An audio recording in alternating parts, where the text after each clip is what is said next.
Você projeta esse texto, por favor? Rafael, Romanos capítulo 5, versículos 1 a 10.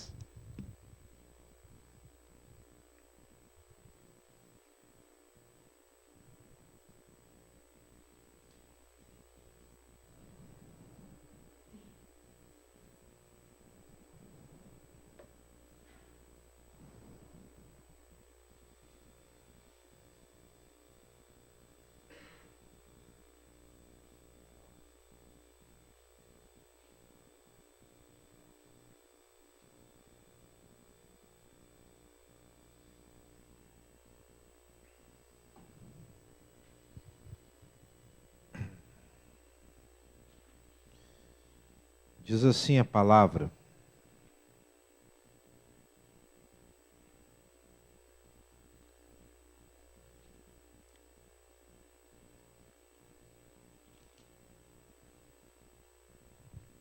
tendo sido, pois, justificados pela fé, temos paz com Deus, por nosso Senhor Jesus Cristo, por meio de quem obtivemos acesso pela fé a esta graça, na qual agora estamos firmes, e nos gloriamos na esperança da glória de Deus. Não só isso, mas também nos gloriamos nas tribulações, porque sabemos que a tribulação produz perseverança. A perseverança, um caráter aprovado, e o caráter aprovado, esperança. E a esperança não nos decepciona, porque Deus derramou o seu amor em nossos corações por meio do Espírito Santo que Ele nos concedeu. De fato, no devido tempo, quando ainda éramos fracos, Cristo morreu pelos ímpios. Dificilmente haverá alguém que morra por um justo. Embora pelo homem bom, talvez alguém tenha coragem de morrer. Mas Deus demonstra seu amor por nós. Cristo morreu em nosso favor, quando ainda éramos pecadores. Como agora fomos justificados por seu sangue, muito mais ainda por meio dele seremos salvos da ira de Deus. Se quando éramos inimigos de Deus, fomos reconciliados com ele mediante a morte de seu Filho, quanto mais agora, tendo sido reconciliados, seremos salvos por sua vida. Versículo 11. Não apenas isso, mas também nos gloriamos em Deus, por meio de nosso Senhor Jesus Cristo, mediante quem recebemos agora a reconciliação. Queridos, eu comecei há 2 domingos atrás uma mensagem, ou uma série sobre colunas antigas, estruturas da fé cristã. A primeira que eu preguei foi sobre um novo nascimento, depois arrependimento e fé, e hoje de forma rápida eu quero falar sobre a justificação. Nessa época em que nós estamos decepcionados com a justiça, fala a verdade, nós olhamos para o nosso judiciário, nós olhamos especialmente para o nosso STF, o Supremo Tribunal Federal, e dá uma sensação de impunidade, de injustiça, de falta de seriedade. Por isso é bom, e Deus permitiu que nós estudássemos logo nesta época, esta doutrina tão importante da história cristã, e que muitas vezes eu e você não estamos vivendo hoje, que é a doutrina da justificação. A justificação, aqui como eu e você lemos na Bíblia, é a doutrina que estuda a salvação e a vida justa do ponto de vista forense. Aquilo que acontece dentro de um tribunal. O Senhor colocou na Bíblia esse aspecto da vida cristã para que nós nunca nos esquecêssemos de algumas verdades. Então, quando a Bíblia fala fomos justificados, e eu peço que você deixe a sua Bíblia aberta aí em Romanos, diz assim, tendo sido, pois, justificados pela fé. Ela está falando da salvação e da vida cristã de uma forma, de uma metáfora, de dentro de um tribunal. E o que eu preciso entender, então, sobre a justificação, que nos traz grande valor de vida hoje? Em primeiro lugar, queridos, quando eu estudo a justificação, eu redescubro que eu sou um grande pecador. Nós, cidadãos, seres humanos do século 21, inclusive os cristãos, estamos vivendo uma síndrome de perfeição. As pessoas estão se achando perfeitas em todos os lugares, se achando melhores do que as outras. E essa síndrome de perfeição fica fácil de ser notada quando ninguém quer passar por sofrimento. Ninguém quer passar por dificuldade. E quando passa, se acha injustiçado. Acha que está sofrendo e não devia sofrer. É porque nós não nos lembramos que a palavra de Deus ensina que eu e você somos pecadores. Deixa aberta a sua Bíblia aí em Romanos e abra rapidamente em Isaías 64. Isaías 64. Versículos 6 e 7.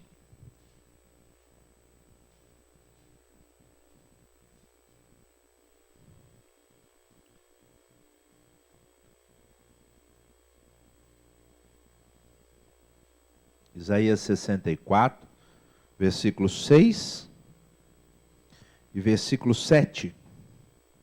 Diz assim a palavra: somos como o impuro, todos nós. Todos os nossos atos de justiça são como trapo imundo.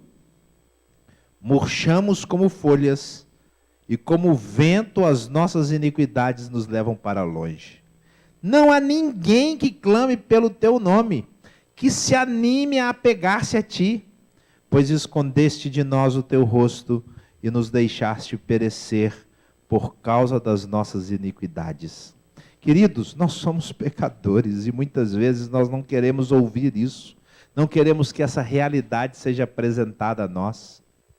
Quando a Bíblia diz que as nossas justiças são trapos de imundícia, trapo imundo, está fazendo referência, no mínimo, ao trapo, à faixa que enrolava a ferida purulenta de um leproso. E ele diz assim: a sua justiça e a minha justiça é como aquela ferida, como aquele trapo que depois que tira da ferida, é pus puro. Para que serve aquilo? E muitas vezes, queridos, nós confiamos tanto em nós mesmos, nos achamos tão justos, nos achamos justos a ponto de brigar com o semelhante, de zombar do próximo, de diminuir o outro. Queridos, nós somos pecadores, precisamos entender isso e precisamos mostrar ao mundo que o mundo é pecador. Ontem eu fui pela primeira vez a um show. Na verdade eu não fui ao show, eu fui recolher material do show, mas dei uma andadinha ali dentro. Falei: Sarinha, eu estou pasmo, eu andei com a Fabiana ali. Boa parte das pessoas pelas quais eu passei estavam embriagadas. Algumas usando drogas. Sarinha falou que várias transam, têm relações sexuais no meio lá onde está acontecendo o show. Queridos, o mundo está caminhando para uma área de pecado cada vez mais intensa. Você liga em alguns canais da televisão, é pecado puro. Se você andar pelo shopping, você não vai ver as pessoas buscando a Deus nas lojas. Você não vai ver provavelmente nenhuma loja de nenhum dos grandes shoppings de Ribeirão Preto proclamando o nome de Cristo Jesus. O Senhor Deus não é buscado na sociedade e muitas vezes nem mesmo nas igrejas. Então, quando eu falo e estudo a justificação, eu entendo e fica claro que eu sou um pecador e eu preciso reconhecer o meu pecado. Se você não reconhecer o seu pecado, se você não reconhecer a sua indignidade, você não vai entender o tamanho do sacrifício de Jesus. Mas quando eu falo da justificação, eu aprendo uma segunda verdade. Está lá em Romanos, volte para Romanos capítulo 5, versículo 8. Diz assim: mas Deus demonstra seu amor por nós. Cristo morreu em nosso favor, quando ainda éramos pecadores. Queridos, a justificação me ensina que o meu pecado e o seu pecado não impedem Deus de vir atrás de nós. O Senhor vai atrás do ser humano quando ele é pecador. O Senhor não está procurando pessoas santas, santíssimas. Ele encontra pecadores e os ama. Ele encontra pecadores no mais profundo abismo e tenta resgatá-los. E a prova cabal é que o Senhor amou tanto o pecador que se fez homem e veio habitar entre eles. Veio ser traído, zombado, xingado. Queridos, o Senhor, por maior que seja o meu pecado e o seu, de qualquer pessoa na face da terra, nunca terá algum impedimento para revelar o seu amor. A justificação fala disso. De um Deus que ama apesar de. Eu quero te perguntar, você ama apesar de? Se a pessoa te ofender, você ama? Se a pessoa falar mal de você, você é capaz de amá-la? Se a pessoa trair você, você é capaz de amá-la? Muitas vezes o nosso amor é condicional. Muitas vezes o nosso amor precisa de ser bem tratado para ter retorno. A justificação mostra, revela que o Senhor ama apesar de, não interessa o que a pessoa fez. Por isso, queridos, qualquer pessoa é alcançável. Eu acho isso fantástico. Qualquer pessoa é alcançável. Segunda-feira eu fui com a Verônica lá no presídio feminino, né, Verônica? Fomos visitar o presídio feminino, 380 presas, detentas. E elas estão ali no presídio com dificuldade de médicos. Abre edital para concorrer, nenhum médico se inscreve. O salário é baixo e ninguém quer trabalhar ali. E não tem médico para atender as detentas. Então a assistente social que nos atendeu, ela estava pedindo socorro, falou, pastor, eu preciso de ajuda. Olha só, irmãos, veio no lugar certo. Nós gostamos de ajudar exatamente quem precisa de ajuda, mas talvez você pense, puxa, nós vamos ajudar as detentas? E Deus é tão bom que na hora que eu e a Verônica estávamos andando, a assistente falou, senhor, está vendo aquela ali? Aquela ali foi a que matou o marido há pouco dia e tal. Você está disposto a amar alguém apesar de? Queridos, eu não sei se você sabe, mas a nossa igreja tem um grupo de médicos. Chama-se Médicos com Fé. Quando a assistente social falou assim, nós precisamos de médicos, eu falei, então ela precisa da nossa igreja. Os médicos não sabem, eu acho que não vi nenhum deles hoje aí. Eles não sabem ainda. Mas Deus tem trabalho para os médicos lá no presídio feminino. Aí eu falei com a médica, com a assistente social, falei, vem cá, se eu conseguir de cada médico 2 horas por mês, ajuda? Ela falou assim, nossa, pastor, vai ajudar demais. Eu falei assim, então eu vou conseguir. Pode deixar. Queridos, o Senhor ama apesar de. Por isso que ele foi atrás de Saulo. Sabe quem iria atrás de Saulo? Ninguém.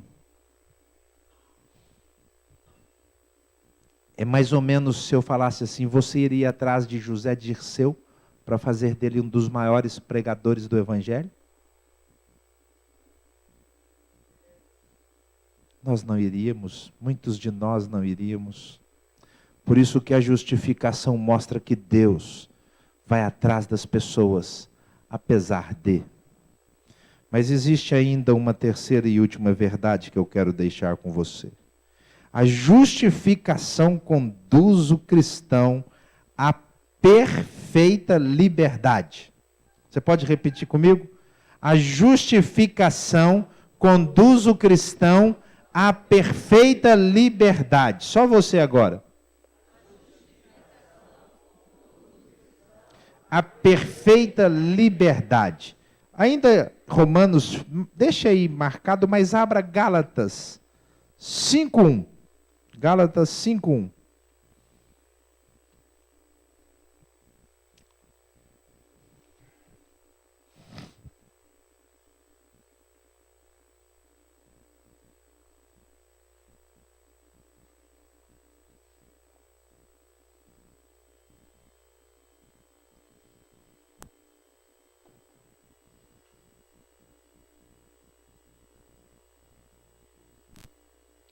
Diz assim: foi para a liberdade que Cristo nos libertou. Portanto, permaneçam firmes e não se deixem submeter novamente a um jugo de escravidão. Foi para a liberdade que Cristo nos... Vamos decorar essa frase, a gente gosta de decorar um versículo por domingo. Foi para a liberdade... Pode tirar, Eli. Só vocês agora.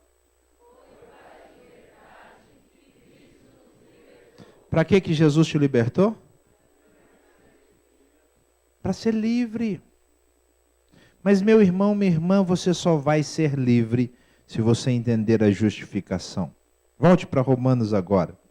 E eu vou terminar com esse texto do versículo 1 ao verso 5. Romanos, não precisa mostrar não, tá, Eli? Pode deixar. Eu vou passear aqui nas Bíblias dos irmãos. A justificação acontece quando você entende que você é pecador. Trapo de imundício. Não adianta ficar se justificando. Não adianta ficar, mas. Não adianta. A justificação acontece quando você sabe que, apesar do seu pecado, o Senhor vem atrás de você.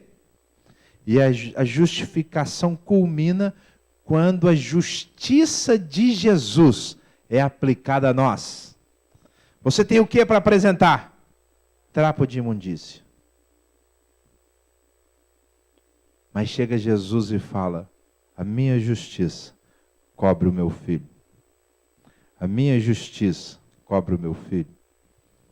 E o Senhor então pega a justiça de Cristo e coloca sobre você.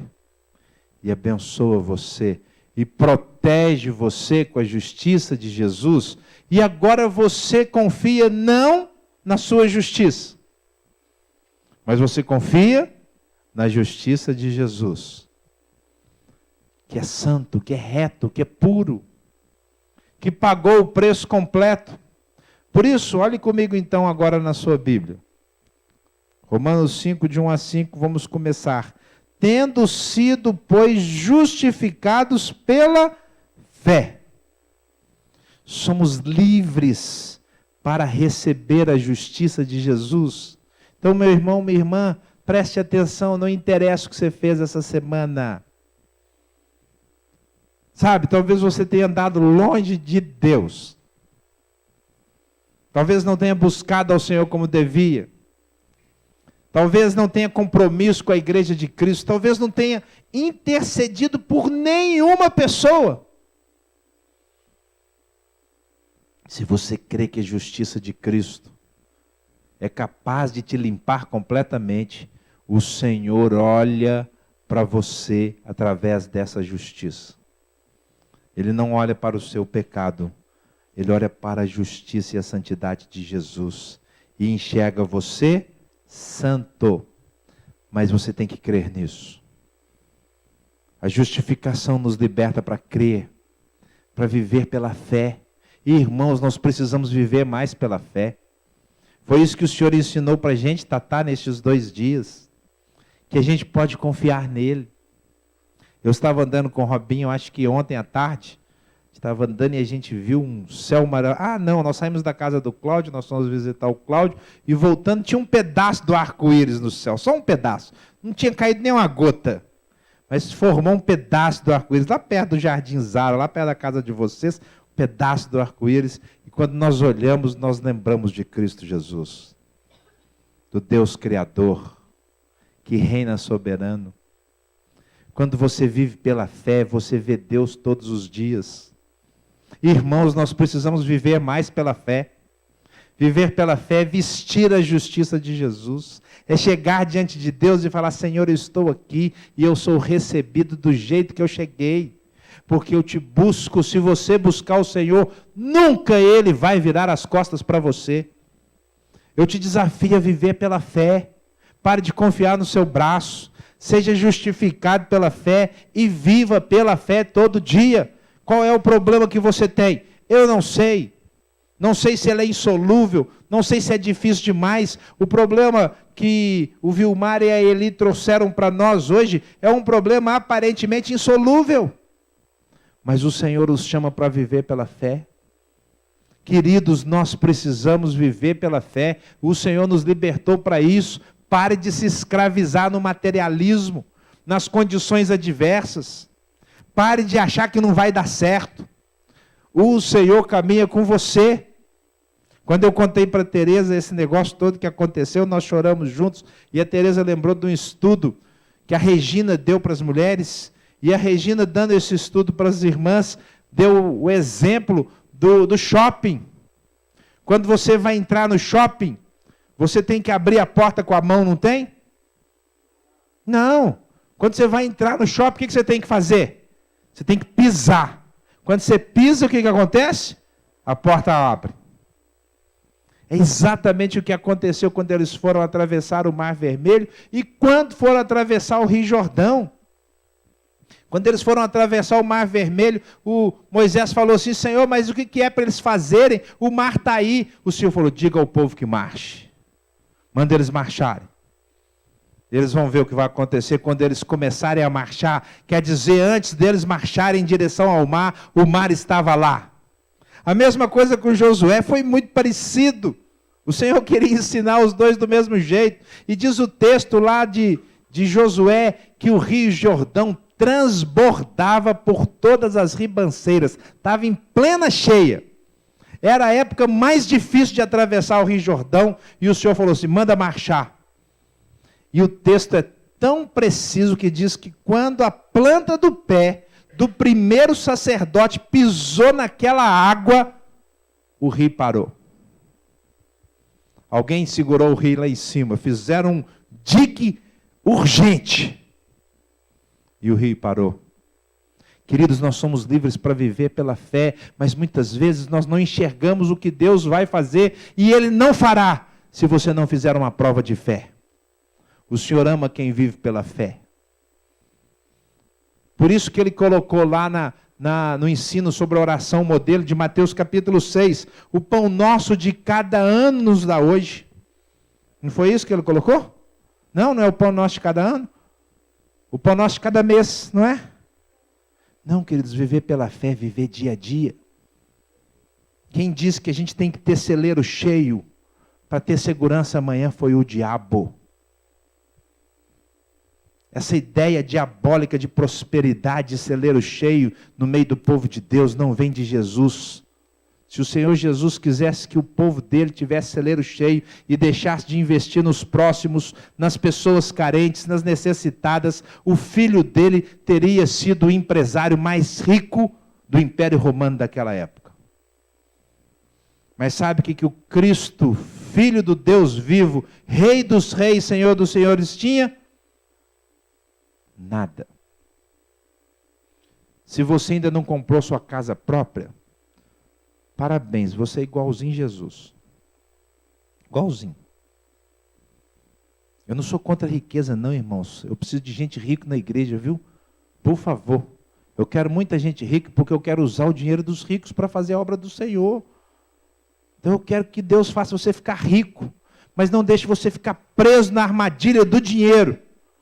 Porque normalmente a pessoa rica começa a guardar para si, em vez de investir no reino de Deus. E aí ela se torna presa do diabo. Por isso o próprio Jesus falou: como é difícil um rico entrar no reino de Deus. Porque ele costuma dar do que sobra. Vive pela fé quem dá do que tem, e não do que sobra.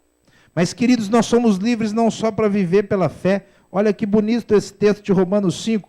Nós somos livres para não pecar mais. O versículo 4 diz assim: a perseverança produz um caráter aprovado. Caráter aprovado. é santidade. Caráter aprovado é a pessoa que é correta. Ela tem postura, ela tem conceito, e aquilo que ela pensa, ela faz. Se ela falou uma coisa com você hoje, ela vai manter hoje. Se você vier amanhã, ela vai manter. Se você vier ano que vem, ela vai manter. Não é igual o Gilmar Mendes. Não é caráter aprovado aquilo. Infelizmente. Caráter aprovado é quando a pessoa é reta, santa. E nós somos livres para sermos santos, amém? Você é livre para não pecar. Se você está pecando, você está pecando porque você quer. Só porque você quer. Porque você não está buscando a Deus, porque você está se enchendo de mundo, enchendo de mídia, de televisão, de trabalho, de preocupação, de dinheiro, e está se esquecendo do joelho,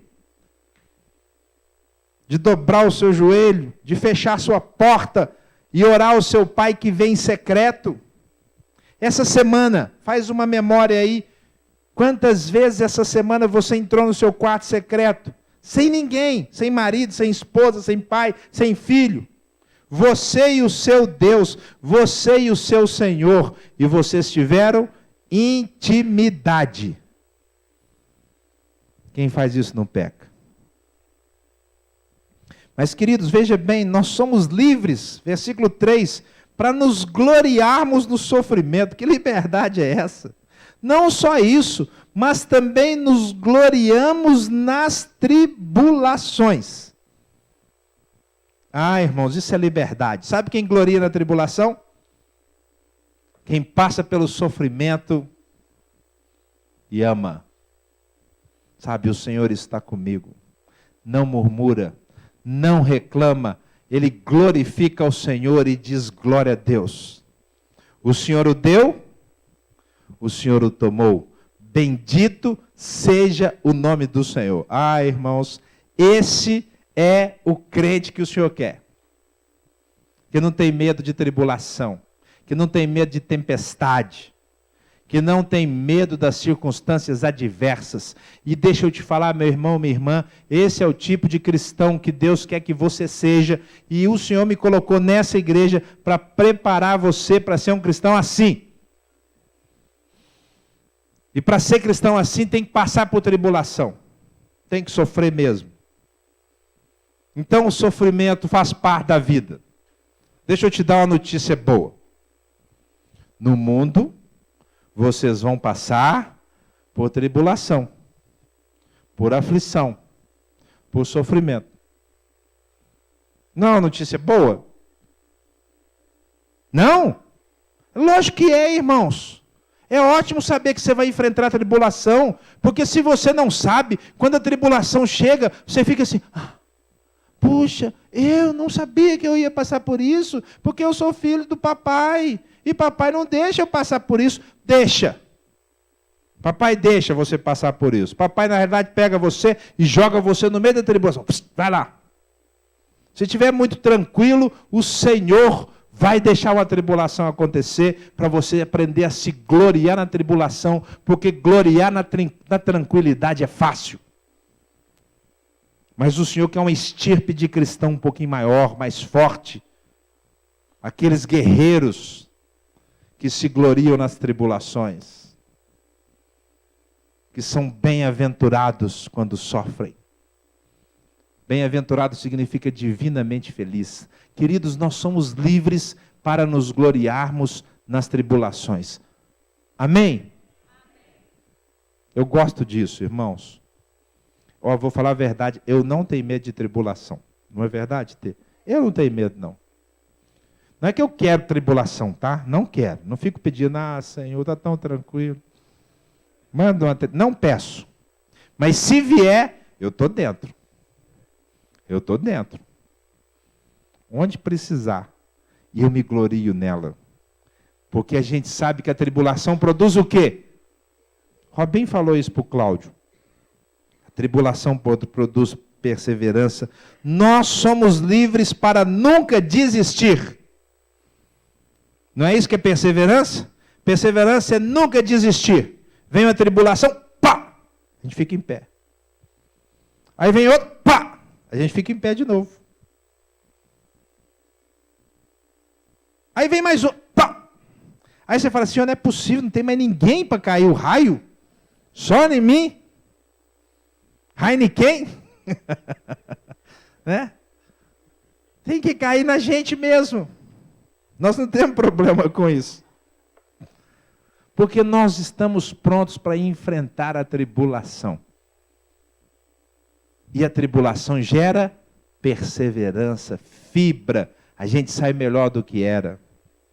Ah, irmãos, quem vive assim, vive bem. Vive bem. Não precisa de agrado, elogio, apulpo, conforto. Ele vive bem sempre. Aí quando entra no conforto, ele vive bem. Porque se ele vive bem quando está ruim, quando ficar bom, ele vive bem. E aí ele vive bem sempre. É o que Paulo escreveu. Paulo escreveu assim: aprendi a viver contente em toda e qualquer situação. Toda. Queridos, a justificação nos traz liberdade para nunca desistir. Nos traz liberdade no versículo 2, para sermos firmes, por meio de quem obtivemos acesso pela fé a esta graça, na qual agora estamos firmes. Queridos, nós estamos firmes na graça. Nós não temos problema com as dificuldades. Nós somos livres para ficarmos inabaláveis. A palavra de Deus diz, Jesus contando, aliás, Mateus escrevendo que quando Jesus acabou de pregar o famoso Sermão da Montanha, ele disse assim: todo aquele que ouve estas minhas palavras e as pratica, é como alguém que construiu a sua casa sobre a firme rocha. Pode vir a tempestade, transbordar o rio, soprar o vento, a casa não cai. Não tem medo. Sabe por que está firme? Queridos, nós somos o povo que não tem medo. Amém? Fala com a pessoa assim: o Senhor te chamou para não ter medo.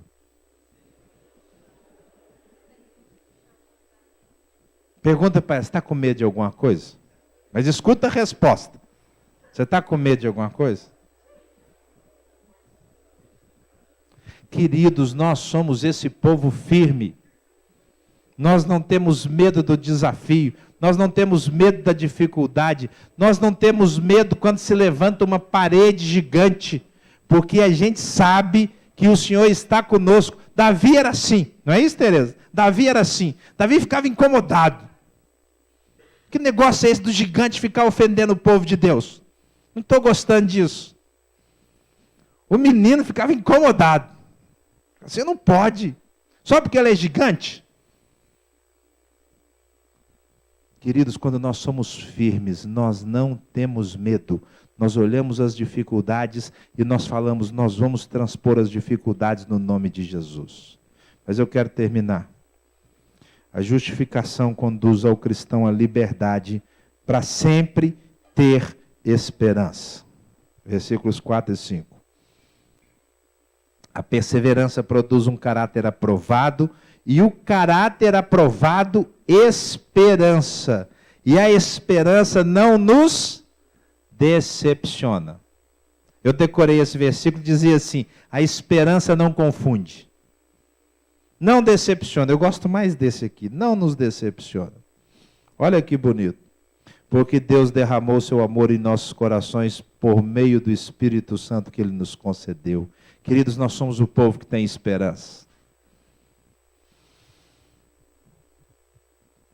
Todo mundo está dizendo que o Brasil vai piorar. Eu não. O negócio vai melhorar. Vai melhorar. Sabe por quê? Vem um avivamento por aí. Vem um avivamento por aí. E se piorar para o Brasil e a gente for perseguido, vai ser melhor ainda.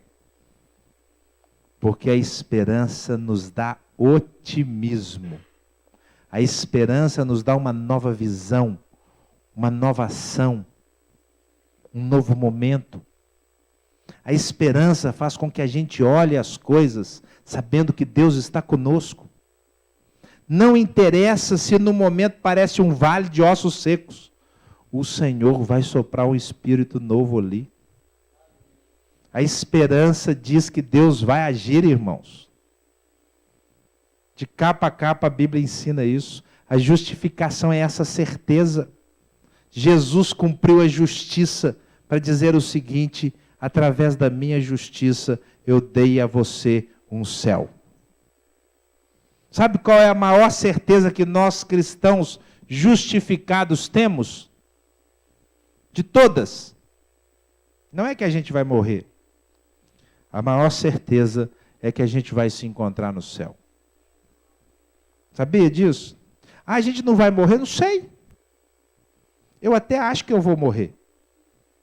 Mas eu acho que os meus filhos talvez não morram. Talvez eles façam parte daquela geração de trasladados que não verão a morte. Sabe por quê, irmãos? Nós vamos para o céu. E ninguém tira essa esperança de nós. Como alguém que vai para o céu é pessimista? Me fala. Como? Por isso a esperança não nos decepciona. Olha, irmãos, quando a Fabiana falou comigo assim: pastor, o trem está aqui, babá, não tem motorista, van, babá, babá. Fala a verdade, 00:30, 5, 10, pergunta se eu quero ir para lá. Fiquei com vontade de ligar para o pastor, coitado. Filho novo, mulher estava doente, passou mal a semana inteira. Eu falei: não vou nem ligar para o pastor. Não quero ir para lá. Mas o Espírito Santo fala com a gente. O Espírito Santo sopra a gente. Foi o Espírito que falou com a Sarinha, assim, falou com a Tereza: leva a Sarinha. A Sarinha estava passando mal. Foi a Sarinha que falou: quer que eu vou? Só que ela estava passando mal, né? Lá deitada no sofá, passando mal. Mas o Senhor tinha uma experiência. Olha que interessante. Pesca maravilhosa. O Senhor entrou no barco de Pedro. Pedro tinha pescado a noite inteira. Estava cansado, igual o povo, cansado. Aí o Senhor falou assim: Pedro, agora que você está cansado, eu quero usar o seu barco. O dia inteiro. O Senhor pede para usar a gente quando a gente está cansado, irmãos. Sabia disso? Você acha que o Senhor vai te pedir para usar? Se você for, desculpa a expressão, falar mal de você, um crente mulambento que vem na igreja uma vez por semana, não se envolve com nada. Ah, o Senhor não vai te usar não, vai me desculpar, não vai. O Senhor quer usar quem está cansado, o Senhor quer dar experiência para quem está usando os dons, quem está se envolvendo, quem não tem tempo ruim. Era o Pedro, que estava cansado, deve ter pescado na mensagem de Jesus. Aí depois o Senhor falou assim: agora, Pedro, que você foi fiel, lança a rede ali. Eu nem quero falar do Pedro, eu quero chegar em quem eu quero falar. Aí o Pedro falou assim: o negócio é o seguinte, Senhor, não tem peixe lá. Eu joguei rede lá a noite inteira. E eu posso garantir para o Senhor que não tem nenhum peixe. Mas já que é o Senhor que está falando, eu vou jogar a rede. E ele jogou, irmãos. Chama-se fé. E diz a Bíblia que ele encheu o barco. E não deu conta. E é isso que eu quero chegar.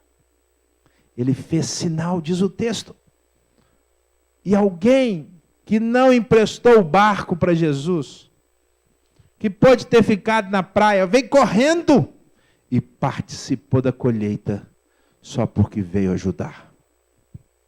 Talvez você não seja a pessoa que vai à frente, mas se você não colocar o seu barco para ajudar, você não vai colher o fruto. Se você for espectador, você não vai colher o fruto. Você tem que usar a justificação, a justiça de Cristo e se envolver com o reino de Deus.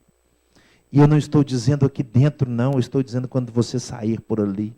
Porque a maior parte da sua vida você passa lá fora. Aqui você vem para ser fortalecido, transformado, impactado pelo Espírito Santo de Deus para fazer diferença no mundo onde Deus te chama. Que o Senhor use a justificação para mudar a sua vida e você se reconheça pecador. Mas você entenda que mesmo sendo pecador, Deus vai atrás de você e aplica a você a justiça de Cristo para você ser livre.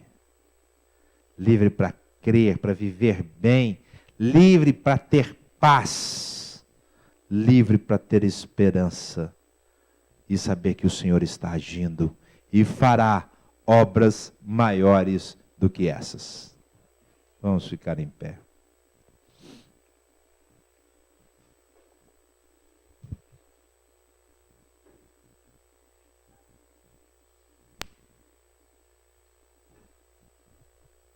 Vamos orar. Você melhorou, meu bem? Consegue ir para a porta comigo? Vamos orar. Pai querido, que essa igreja viva a justificação. Nós estamos cansados de doutrinas, ó Deus, às vezes tão superficiais. De uma igreja que não se aprofunda na verdade, que não ama a palavra, que não decora a verdade. Nós queremos ser uma igreja dirigida pelo cabeça, que é Cristo Jesus o Senhor. Queremos que só Jesus seja levantado, exaltado, glorificado aqui. Ah, Senhor, toma o teu lugar de rei, soberano, e sopra o Espírito sobre nós. Cada família, cada vida, cada criança, adolescente, cada jovem, cada mulher, cada homem, cada casal, cada idoso, cada idosa, sintam o teu sopro. Vivam livres, experimentando o teu poder e tudo aquilo que o Senhor vai fazer entre nós. Ah, Senhor, durante essa semana, nestes 2 dias de feriado, dá uma experiência preciosa com o Senhor para os teus filhos. Quem sabe uma madrugada de intimidade. Jesus, quem sabe o Senhor apareça para algum dos teus queridos e diga: eu estou aqui, eu estou contigo, você é meu amado, e eu não te deixarei. Ah, Senhor, age no nosso meio e através de nós muda o mundo, muda Ribeirão Preto, muda o nosso bairro, a nossa casa, a nossa família. Faz algo novo através de nós. Que a graça preciosa, poderosa do nosso Senhor e Salvador Jesus Cristo, o amor de Deus, o nosso Pai, a direção do Espírito Santo, seja sobre a sua vida, meu irmão, minha irmã, fortalecendo a sua vida, sustentando o seu caminho, para que você viva pela fé, livre, aguardando aquele que vem, que prometeu e virá, o Rei dos Reis, que não tardará. Amém e amém. Deus te